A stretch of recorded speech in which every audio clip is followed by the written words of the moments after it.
네, 성도 여러분, 안녕하십니까? 네, 행복한 안식일입니다. 요즘 봄 날씨가 너무 좋죠? 네, 날씨도 너무 따뜻하고 다시 활발하게 모든 것이 활동을 시작한 것 같습니다. 꽃들은 참 만개를 하고요. 나무들은 참 싱그럽게 우리를 보면서 웃어주는 것 같습니다. 이런 계절의 변화처럼 우리 사회도 지금 변화하고 있는데요. 2년 동안 코로나로 멈췄던 사회 활동들이 다시 시작되고 있습니다. 활발하게 시작되는 우리 주변의 모습들처럼 다시 한번 활발하게 움직이는 것이 오늘 우리의 모습이 되기를 간절히 원합니다.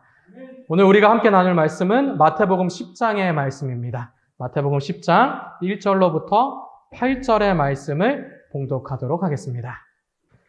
예수께서 그 12제자를 부르사 더러운 귀신을 쫓아내며 모든 병과 모든 악한 것을 고치는 권능을 주시니라. 12사도의 이름은 이러하니 베드로라 하는 시몬을 비롯하여 그의 형제 안드레와 세베대의 아들 야고보와 그의 형제 요한, 빌립과 바돌로메, 도마와 세리마테, 알페오와 아들 야고보와 다데오, 가나안인 시몬과 및 가룟 유다 곧 예수를 판자라. 예수께서 이 12를 내어 보내시며 명하여 가라사대 이방인의 길로도 가지 말고 사마리아인의 고을도 들어가지 말고 차라리 이스라엘 집에 잃어버린 양에게로 가라. 가면서 전파하여 말하되 천국이 가까웠다 하고 병든 자를 고치며 죽은 자를 살리며 문둥이를 깨끗게 하며 귀신을 쫓아내되 너희가 거저받았으니 거저 주라. 지난주 뉴스를 보니까 이제 모든 방역 제한들이 풀리는 것 같습니다. 다음 주부터는 이제 실내에서 모두 안 써도 됩니까? 네, 마스크도 착용하지 않아도 됩니다. 사회적 거리두기나 모든 제한들은 이제 사라집니다. 이러한 분위기 속에서 요즘 가장 많이 들리는 단어가 바로 리오프닝이라고 하는 단어입니다. 무슨 뜻이냐면 그동안 코로나로 인하여 억눌렸던 사회적 수요들이 이제는 복물 터지듯이 다시 시작된다라고 하는 단어입니다. 그래서 그런지요, 요즘 여행, 공연, 실내 모임 이런 수요들이 엄청나게 늘어나고 있습니다. 한마디로 표현하자면 뭘까요? 이것이 일상의 회복입니다. 이제 다시 시작하는 것입니다. 일상들이 회복되는 것입니다. 성도 여러분은 어떤가요? 그동안 우리는요, 코로나로 인하여 교회 활동들의 많은 제약을 받았습니다. 교회는요, 사람들이 모이는 곳이니 더 많은 제약을 받았던 것만 같습니다. 물론 우리 교회는 지난 코로나에도 완전히 멈춰서지는 않았습니다.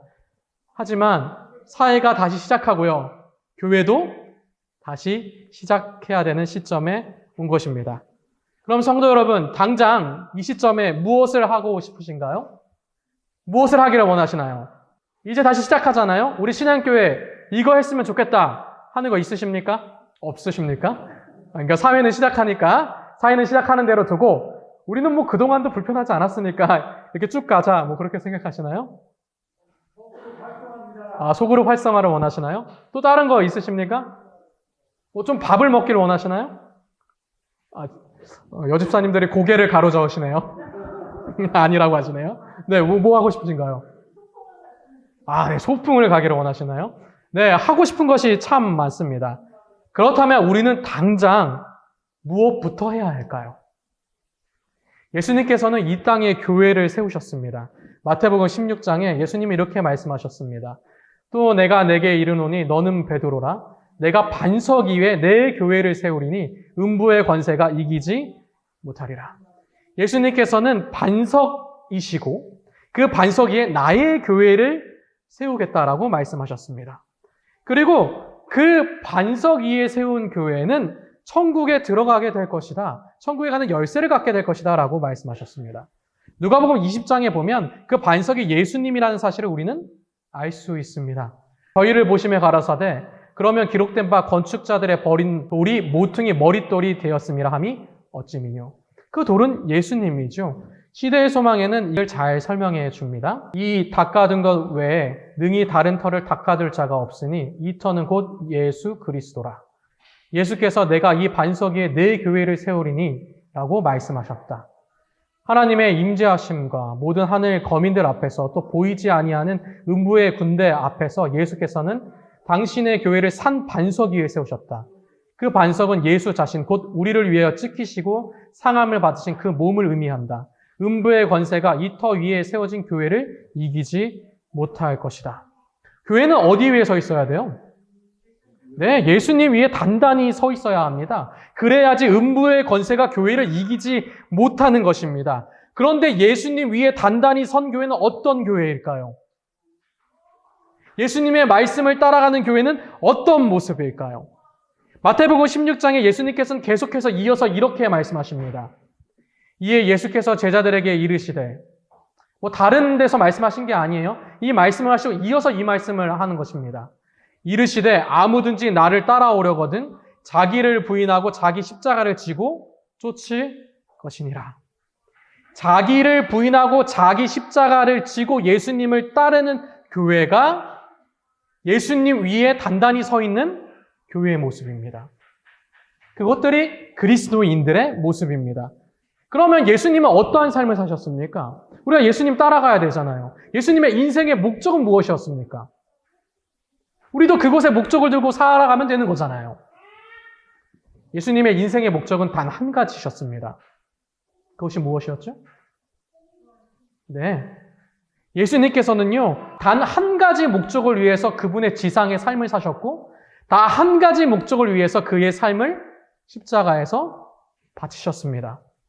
요한복음 12장 이렇게 얘기하죠. 사람이 내 말을 듣고 지키지 아니할지라도 내가 저를 심판하지 아니하노라. 내가 온 것은 세상을 심판하려 함이 아니요 세상을 구원하려 함이로라 라고 말씀하셨습니다. 예수님께서 왜 세상에 오셨다고요? 왜 오셨다고요? 네, 세상을 구원하려 세상에 오셨습니다. 저와 성도 여러분을 구원하고요. 우리뿐만 아니라 누구를 구원한다고요? 세상 모두를 구원하기를 원하셔서 예수님께서는 이 세상에 오셨고 그것을 위해서 삶을 사셨습니다. 그래서요, 예수님께서는 승천하시기 전에 우리에게 이러한 명령을 주시는 것입니다. 마태복음 28장입니다. 예수께서 나와 일러 가라사대 하늘과 땅의 모든 권세를 내게 주셨으니 그러므로 너희는 가서 모든 족속으로 제자를 삼아 아버지와 아들과 성령의 이름으로 침례를 주고 내가 너희에게 분부한 모든 것들을 가르쳐 지키게 하라. 볼지어다 내가 세상 끝날까지 너희와 항상 함께 있으리라. 예수님의 인생의 목적이 하나였기 때문에 그분을 따르는 우리에게도 똑같은 목적을 주신 것입니다. 예수님의 이 지상 명령은 세상을 구원하기를 원하시는 예수님의 마음이 너무나도 잘 드러나 있는 것이죠. 오늘 우리 신양교회는요, 예수님이라는 반석 위에 굳게 선 교회입니까? 큰일 났네요. 그럼 우리 교회는 도대체 어떤 교회예요? 모래 위에 서 있는 교회입니까? 저는 아니라고 생각해서 이 교회에 있거든요. 예수님이라는 반석 위에 굳게 선 교회입니까? 네, 그렇습니다. 그렇다면 우리는 누구를 따라가야 됩니까? 네, 예수님을 따라가야 합니다. 교회에는요, 세상을 구원하라는 사명이 주어져 있습니다. 그게 예수님의 모습이기 때문이죠. 제가 이렇게 말씀드리면 아마 성도 여러분 이제 이러한 질문을 마음속에 품을 것입니다. 예수님을 따라서 그분의 사명대로 말씀을 선포하며 구원에 이르게 해야 할 텐데 그렇다면 어떻게 할 것인가? 어떻게 그분의 삶을 따라갈 것인가? 그런 질문이 우리 마음속에 생겨나게 될 것이에요. 이제 세상은요, 제약을 풀고 다시 시작해야 합니다. 교회도 다시 시작해야 되는 것이죠. 어떻게 시작하겠습니까, 성도 여러분?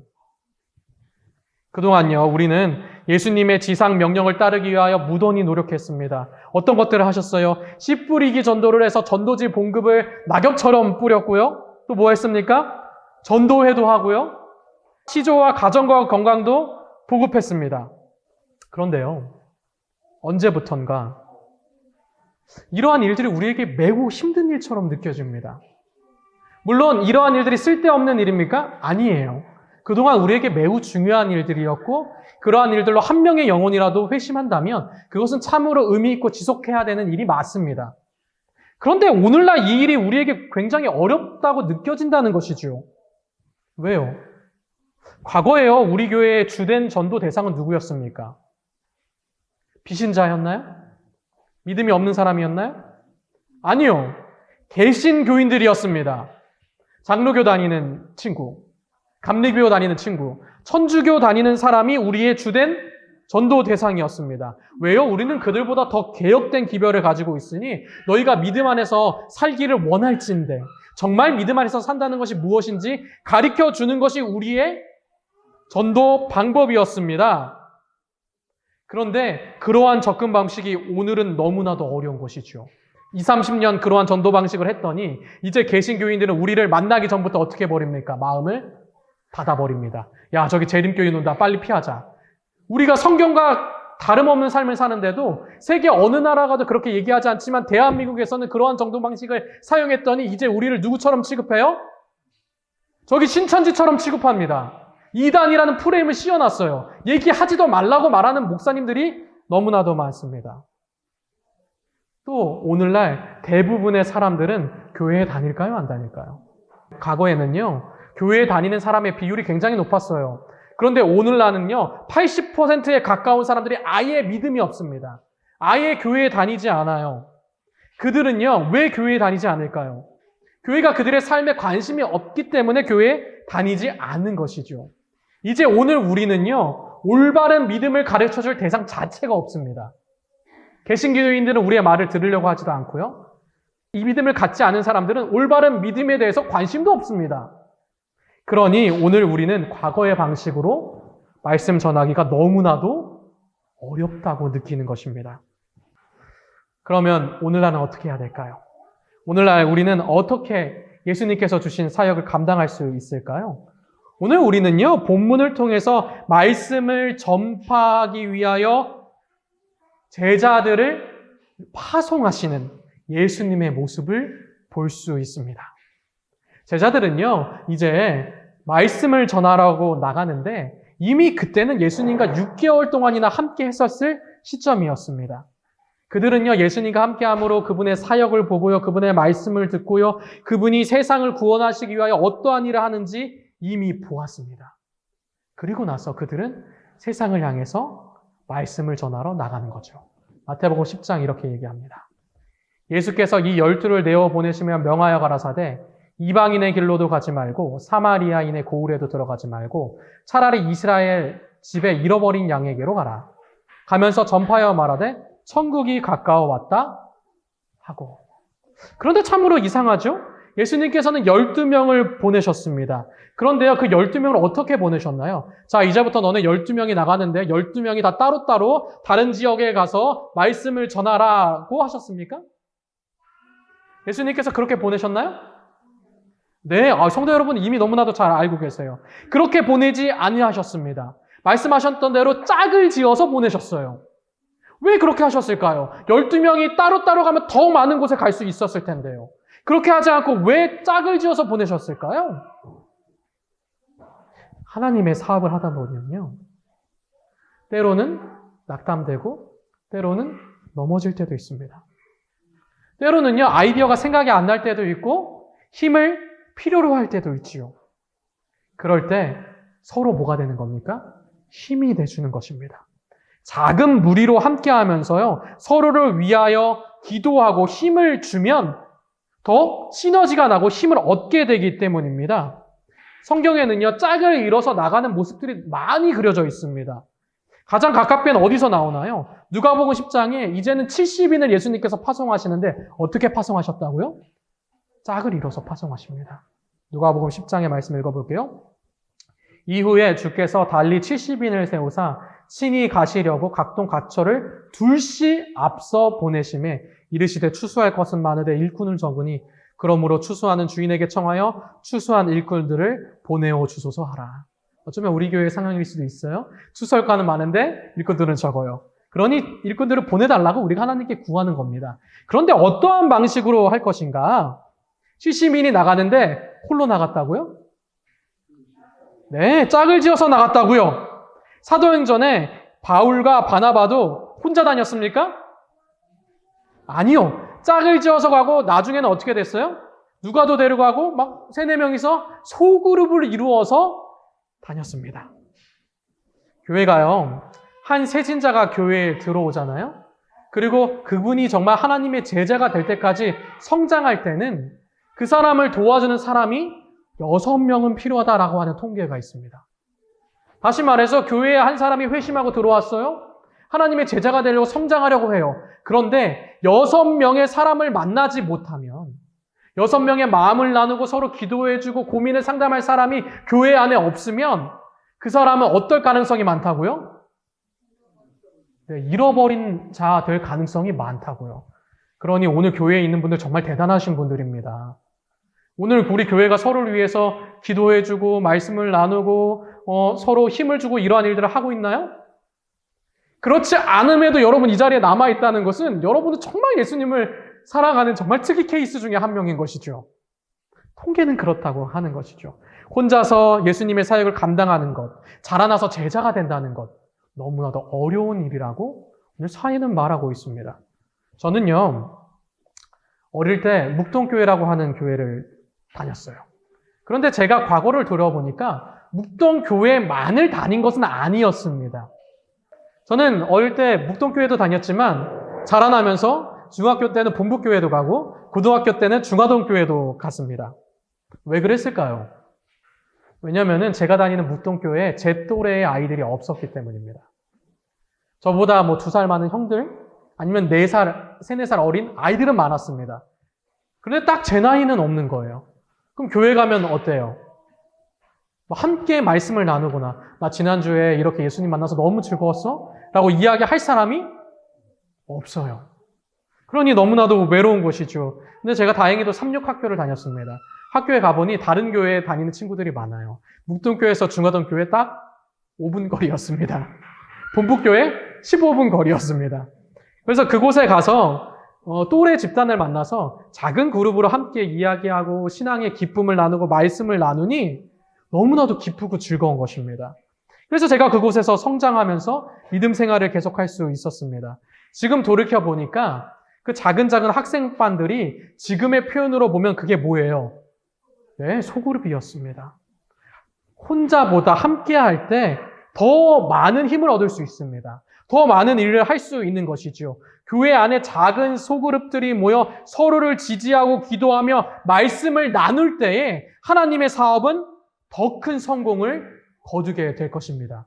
시대의 소망은 우리에게 분명하게 이렇게 말씀해 주십니다. 제가 읽어볼게요. 잘 들어보세요. 예수께서는 12제자를 당신 주위로 부르시고 둘씩 짝을 지어 도시와 마을을 두루 다니라고 명령하셨다. 아무도 혼자 나아가지 않았으며 형제는 형제와 연합하고 친구는 친구끼리 짝을 지었다. 이와 같이 하여 그들은 함께 겸면하고 기도하고 서로의 약점을 보충하면서 피차에 돕고 격려할 수 있었다. 예수께서는 이와 같은 모양으로 후에 70인을 내보내셨다. 복음을 전하는 사람들은 이런 방식으로 연합시키는 것이 구주의 목적하시는 바였다. 오늘날 우리가 이 모본을 더욱 엄밀히 따른다면 전도 사업은 훨씬 더 큰 성공을 거둘 것이다. 뭐라고요? 이러한 모본을 따른다면 전도 사업은 훨씬 더 큰 성공을 거둘 것이다 라고 분명히 말합니다. 성도 여러분, 어떻게 시작해야 됩니까? 오늘 성경은 뭐라고 말합니까? 오늘 성경은요, 작은 그룹으로 함께하는 제자들의 모습을 보여줍니다. 이러한 모습을 따른다면 전도 사업은 훨씬 더 큰 성공을 거둘 것이다 라고 분명히 말씀하고 있는 것입니다. 전도서 4장이 이렇게 말합니다. 사람이 한 사람이면 패하겠거니와 두 사람이면 능히 당하나니 삼겹줄은 쉽게 끊어지지 아니하느니라.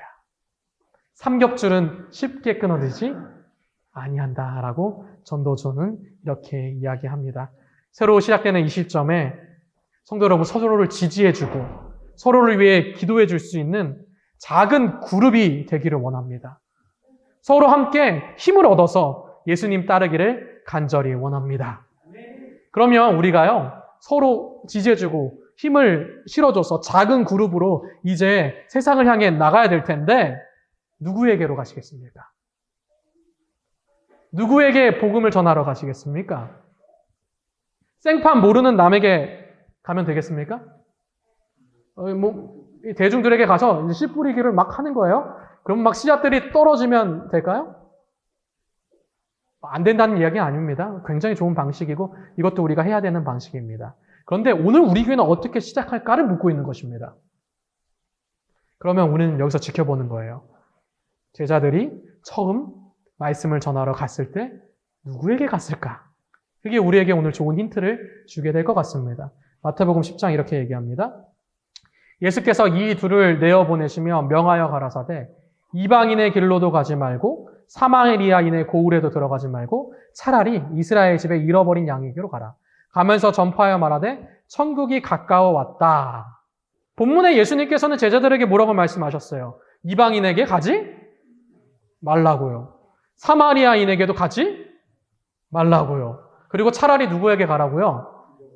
네, 이스라엘에게 잃어버린 자에게 가라고요. 왜요? 이상하네요. 예수님께서는 분명히 땅끝까지 가서 복음을 전파하라고 말씀하셨는데 왜 이때는 이방인들에게 가지 말고 이스라엘 사람에게 가라고 말씀하셨을까요?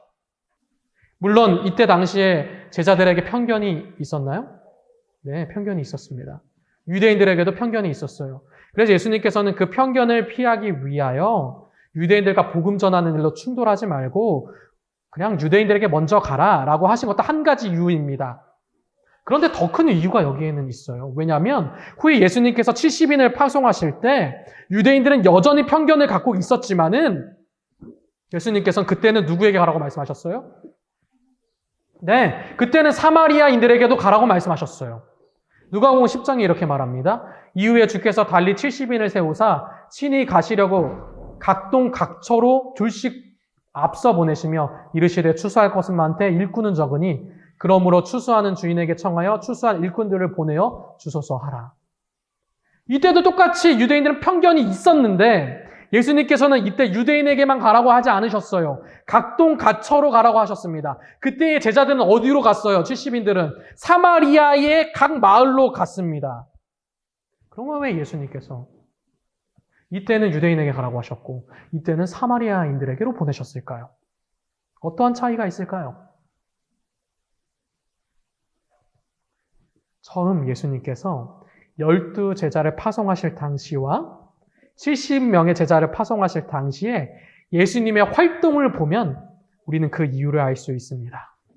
예수님께서 제자들을 처음 보내실 때 예수님의 사역은 누구를 행하고 있었나요? 네, 그 전에 예수님은 누구를 만나셨어요? 유대인들을 만나셨습니다. 그리고 유대인과 친구가 되고 그들의 필요를 채워주고 그들을 위하여 말씀을 선포하셨습니다. 제자들은요, 다른 곳을 향해 간 게 아니라 이미 예수님께서 사역하셨던 그 장소로 갔습니다.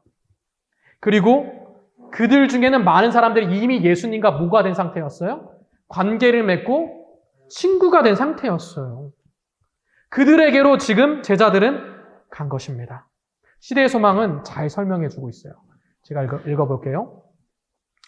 그리스도께서 활동하신 모든 지방에는 저들의 필요를 깨닫고 진리에 줄이고 목말라 하는 자들이 있었다. 이 갈급한 심령에게 주님의 사랑의 소식을 보낼 시기가 이르렀다. 이제 시기가 된 거예요. 그 전에 예수님께서 사역을 하시고 시기가 됐을 때 제자들을 보냈다고 하는 거죠. 제자들은 그리스도의 대표자로서 모든 사람에게 나아갈 것이다. 이리하여 신자들은 제자들을 하나님께 임명하신 교사로서 우러러보게 될 것이므로 구주께서 그들을 떠나시게 된다고 하여도 신자들이 교사가 없는 상태에 놓이게 되지 않을 것이었다. 이 최초의 전도 여행에서 제자들은 예수께서 이미 그들보다 앞서 가셔서 친구들을 사겨 놓으신 곳에만 갈 것이었다. 어디 갔다고요? 제자들은 어디 갔다고요? 예수님께서 앞서 가셔서 친구들을 사겨 놓으신 곳에만 갔다라고 기록하고 있습니다. 70명을 보냈을 때 예수님께서는 이방인 지역도 가셨습니다. 그리고 말씀을 전하시고 사마리아 사람을 만나시고 수가 여인을 만나시고 사마리아 문둥병자를 고쳐주신 후였습니다. 그러니 그들과 친구가 되었을 때는 이제 70인들을 그들에게로 보내신 거예요. 우리는요, 때로 예수님의 말씀을 전하는 일에 매우 힘들어합니다. 매우 어렵다고 느껴요. 왜요? 왜 성도 여러분 씨 뿌리기 전도가 쉽지 않습니까? 왜 씨 뿌리기 전도에서 교회로 구도자들을 이끌어 오는 것이 너무나도 어려워요? 왜 모르는 사람한테 가서 말씀을 전하고 회심시키는 일이 어렵습니까? 그들이요, 아직 예수님의 말씀을 듣기 원하지 않기 때문입니다. 우리와 아무런 관계도 없어서 마음이 열리지 않았기 때문이에요. 마음이 열리지 않은 사람들에게 가서 예수님을 전하는 거, 그들의 마음을 회심시키는 거 너무나도 어려운 일입니다. 예, 물론 성령께서 영혼을 준비해 주실 때도 있나요? 있습니다. 그것을 부정하는 것이 아니에요. 그러한 일들도 하는데 오늘 우리는요, 예수님께서 제자들을 파송하실 때 아무런 관계없는 곳으로 보내신 것이 아니라는 사실을 기억해야 되는 것입니다. 그러면 어떻게 그들과 관계 맺고 그들의 마음을 열 수 있을까요? 어떻게 그들과 친구가 될 수 있을까요? 그래서 그들이 말씀을 듣기를 원하는 상태가 되게 할 수 있을까요? 예수님은요, 그들에게 가서 그들을 뭐로 만드셨다고요? 친구로 만드셨어요. 그리고 예수님께서는 제자들에게도 똑같이 말씀하셨어요. 너희도 내가 한 것처럼 나의 방법을 써서 그들에게로 다가가라고 말씀하셨어요. 마태복음 10장 이렇게 말합니다. 가면서 전파하여 말하되 천국이 가까웠다 하고 병든 자를 고치고 죽은 자를 살리며 문둥이를 깨끗게 하며 귀신을 쫓아내되 너희가 거저받았으니 거저 주어라. 거저받았으니 거저 주어라. 우리는요, 성경에 기록된 예수님에 대해서 읽으면서 주로 무엇을 기억하나요? 예수님께서 여기서 이러한 말씀을 선포하셨지, 여기서 예수님께서 이렇게 말씀하셨지라고 하는 것들을 많이 기억합니다. 그러나 예수님께서는요, 말씀을 선포하는 시간보다 더 많은 시간을 뭐 하셨습니까? 세상의 사람들과 함께 하셨고, 그들과 섞이셨고, 그들의 필요를 채워주셨고, 그들을 고치시고, 그들의 삶 속에 필요한 말씀을 먼저 전해주셨습니다. 그리고 나서 예수님은 뭐라고 말씀하셨어요? 나를 따르라고 말씀하셨습니다. 오늘 제자들에게도요, 예수님께서는 똑같이 말씀하십니다. 말씀을 전할 수 있는 관계를 먼저 가지고 그들의 필요를 채워줘라. 그리고 나서 나를 따르라고 말하라고 말씀하시고 계신 것입니다. 시대의 소망에 이렇게 분명히 얘기합니다. 그리스도를 따르는 자들은 그리스도가 일하신 것처럼 일해야 한다. 우리는 줄인 자를 먹이고 벗은 자를 입히며 고통받은 자와 슬퍼하는 자를 위로해야 한다. 우리는 절망하는 자들을 위하여 봉사하고 소망 없는 자들에게 소망을 고취시켜 주어야 한다. 그리하면 우리에게도 또한 내 의가 내 앞에 행하고 여호와의 영광이 내 뒤에 호위하리라 라는 약속이 성취될 것이다. 이기심 없이 행한 봉사에서 나타난 그리스도의 사랑은 악인을 계심시키는 데 있어서 칼이나 법정보다 더 효과적이게 될 것이다. 칼이나 법정이 법을 어기는 자를 공포에 떨게 하는 데 필요하지만 사랑하는 선교사는 그 이상의 것을 행할 수 있다. 흔히 마음을 책망받게 되면 강팍하게 되지만 그리스도의 사랑 안에서는 녹을 것이다. 왜 우리가 어렵습니까? 그동안 우리는 가서 책망했거든요. 당신 이렇게 잘못 믿고 있습니다. 일요일이요, 예수님을 만나는 날이 아니라 주의 날이 아니라 주의 날은 안식일입니다. 지금 잘못 믿고 있네요. 심판이 없다고요? 아닙니다. 예수님께서는 지금 당신을 위하여 하늘에서 중보하고 계시고 당신이 예수님을 얼마나 섬기는지 의지하는지 안 하는지를 보고 계십니다.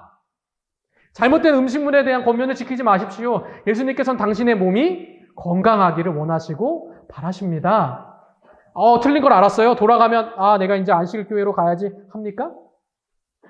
강팍하게 된다고요. 마음이 다친다고요. 그러한 기별을 듣고 싶어 할 때가 있습니다. 그 전에 먼저 사랑으로 그들의 마음을 열어야 되는 것이죠. 올해 대총회로부터 시작된 표현은 I will go입니다. 이게 선교의 표어예요. 그런데 이것은 무슨 말이냐면 무작정 모르는 사람한테 가서 듣고 싶지도 않은데 예수, 천국, 불신, 지옥 이렇게 억지로 얘기하라는 것이 아닙니다. 그 안에 있는 내용들이 무엇입니까? 오늘 우리가 안교 시간에도 했죠? 지난주에 무엇을 하셨나요? TMI 활동을 하셨나요? 라고 하는 것을 합니다. 뭐예요? 매일의 삶 속에서 그들을 만나면서 그들과 관계 맺고 익숙해지라고 하는 것입니다.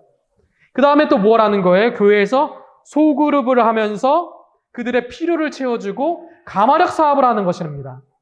그러면 먼저 가마력 사업을 하면서 그들을 어디로 초청하는 거예요? 교회로요? 어떻게 교회로 옵니까? 처음에.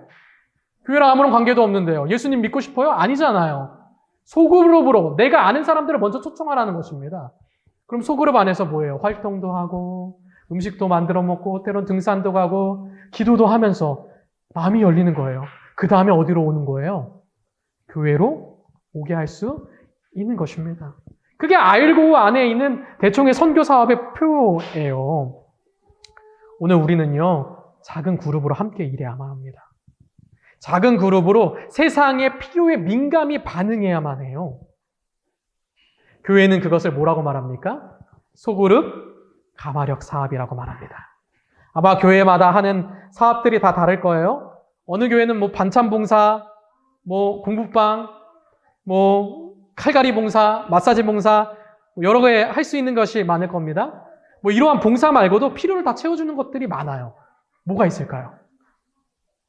해외 선교 여행, 이런 것도 소그룹 될 수 있습니까? 될 수 있지요. 우리가요, 이 주변에 해외 선교 여행 못 가본 사람들, 구도자를 초청하는 거예요. 그래서 교인들과 함께 해외 선교 가는 겁니다. 갔을 때 어떤 모습을 보여줘야 돼요? 교인다운 모습을 보여주는 거예요. 아침 저녁으로 기도하고 예배 드리면서 다른 게 선교가 아니에요. 교인들이 너무 친절하고 사랑이 넘치는 모습을 보여주는 거예요. 그럼 선교 여행 한번 갔다 와요. 그럼 그들이 뭐라고 생각하겠어요? 야, 예수님 믿는 사람들 너무 좋구나. 이들과 함께 해야겠구나. 그것도 이제 소그룹이 되는 것입니다. 등산도 갈 수 있나요? 갈 수 있죠. 그러한 여러 가지 소그룹 모습들이 있는 것입니다. 이러한 필요를 채워주었을 때 우리 교회는 이 사회에서 빛과 소금이 되는 것이죠. 그랬을 때 하나님의 복음은 세상에 전파되는 것입니다. 올 한 해 우리 신양교회가 소그룹으로 세상의 필요를 채워주는 사업들을 하기를 원합니다. 예수님을 따라가기를 원합니다. 그런데요, 이러한 사업을 하기 위해서는, 소그룹으로 가마력 사업을 하기 위해서는 아주 중요한 한 가지 선행 조건이 필요합니다. 이것을 하지 않으면요, 소그룹 사업을 진행할 수가 없어요. 가마력 사업을 지속할 수가 없습니다. 우리는요, 과거에 많은 교회들이 나름의 선교 사업들, 소그룹 사업 등으로 단기간에 성공을 한 모습들을 많이 보았습니다. 저도 합회 갈 때마다 그 성공한 사업들을 듣고 오는 걸요. 그런데 중요한 건 이것이에요. 지금도 계속 하는가? 지금도 그 사업이 계속 지속되고 있는가? 그래서 구도자들이 이제는 받는 사람이 아니라 전해주는 사람이 되었는가가 중요한 것이에요. 지금도 계속 합니까? 물론 하는 교회도 있죠. 그런데 안 하는 교회도 많아요. 근데 하는 교회와 안 하는 교회는 분명한 차이점이 있습니다. 왜 계속하지 못할까요? 다른 사람이 방해해서 계속하지 못합니까? 다 같이 하자 그랬는데 이 사람은 안 하니까 그만해야지, 이런 마음이 생겼어요? 교회 예산이 줄어들어서 못하나요? 지금 우리 교회처럼 재정이 0에 수렴해서 더 이상은 사업을 못하겠다, 그래서 멈추게 되었나요? 아니죠. 그럴지라도 소그룹으로 서로 지지하고 열정이 있으면 계속 지속할 수 있습니다. 그런데 그런 마음은 어디서 오는가? 얻지 못하면요, 힘을 얻지 못하면요, 이 사업은 지속할 수가 없어요. 소진될 수밖에 없어요. 배우고 알고 힘을 얻어야지 지속할 수 있거든요. 그런데 오늘 제자들이요, 언제 말씀을 전하려고 떠났는지를 안다면 우리는 이 활동을 하기 전에 반드시 이 일을 해야 된다는 사실을 알게 됩니다. 그게 무엇이에요? 예수님에 대해서 배우는 일입니다. 예수님과 함께하는 일입니다. 예수님을 보고 그분의 사랑에 대해서 느끼는 일입니다. 오늘 제자들이요, 언제 말씀을 전하러 떠났어요? 거의 6개월이나 되는 동안 예수님과 함께 살고 생활하면서 그분의 모습을 보고 느끼고 그분으로부터 힘을 얻은 다음에 떠났습니다. 그리고 다시 어디로 돌아와요? 예수님께로 돌아오고 보고하고 다시 힘과 용기를 얻고 느끼고 또 보고 배우고 그 다음에 또 70인이 나가는 거예요. 그냥 나가는 것이 아니죠. 예수님께로부터 받지 않고는 뭐 할 수 없습니까? 절대로 나눌 수가 없습니다. 사역 나눔, 영적 친교, 예수님께로부터 받지 않으면 나눌 수가 없는 것입니다. 시대의 소망 349페이지에 이렇게 얘기합니다. 제자들은 예수의 한 가족이었다. 제자들은 뭐였다고요? 예수의 한 가족이었다고요. 그들은 예수께서 갈릴리 온 지방을 도보로 여행하실 때 그와 동행하였다. 그들은 닥쳐오는 고생과 고난을 예수와 함께 견디었다. 그들은 예수의 설교를 들었으며 하나님 아들과 동행하며 이야기하였고 그의 일상의 교훈에서 인류를 위하여 어떻게 일해야 할지를 배웠다. 그렇죠? 배운 다음에 나가는 것입니다. 올 한해 우리 신앙교회는 소그룹을 일할 것입니다. 그런데 이 일을 하기 위하여 가장 먼저 해야 될 일은 무엇이라고요? 네, 예수님을 배우는 거예요.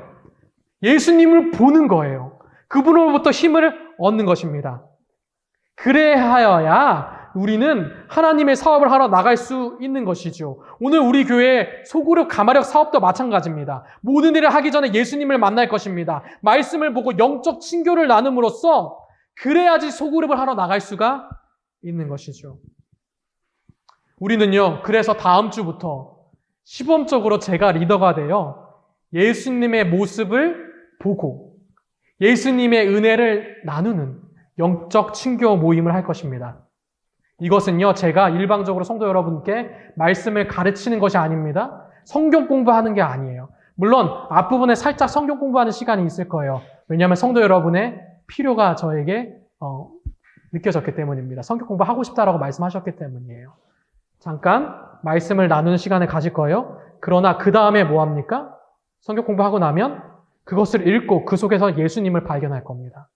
그리고 발견된 예수님을 서로 나누고요. 서로를 위하여 기도하고요. 힘을 주는 시간을 가질 겁니다. 그리고 나면요, 우리가 오늘 직원의 시간에 논의하겠지만 소그룹들을 만들 생각입니다. 그래서 논의된 대로 저는 행할 것입니다. 제가 이러한 의지가 있다고 해도 우리 직원회에서 소그룹 하지 말자라고 이야기하면 안 할 것입니다. 마음은 그렇다는 거예요. 영적 친교는 할 것입니다. 이것이 시작이기 때문에요. 그래서 만약에 소그룹을 하게 된다면 자신이 맞는 그 소그룹 리더들은 한 달에 한 번은 이 영적 친교 모임에 들어오십시오. 그래서 이렇게 영적 친교 모임을 하는구나 느끼고 배워가시면 됩니다. 그리고 매주 소그룹 하기 전에 뭐 하면 됩니까? 교인들과 영적 친교 모임을 하시면 됩니다. 걱정하지 마세요. 영적 친교 모임 할 자료는 누가 줍니까? 제가 줍니다. 저는 매일 어차피 이거 매주 준비할 거기 때문에 할 자료를 다 나눠드리겠습니다. 그럼 소그룹에서 교인들과 함께 3명, 4명 혹은 2명이 될 수도 있어요. 영적 친교 모임을 하고 나면 그 다음엔 어디로 가는 거예요? 구도자를 만나서 함께 소그룹 활동을 하러 가는 겁니다. 성도 여러분, 우리는 이제 새로운 시작 지점에 와 있습니다. 예수님의 방법으로 시작하는 신앙교회가 되기를 간절히 원합니다. 그리하여 반석 위에 굳게 선 신앙교회로 예수님 따라서 천국을 향해 전지전시는 저와 성도 여러분이 되기를 간절히 바라면서 오늘의 말씀을 줄이도록 하겠습니다.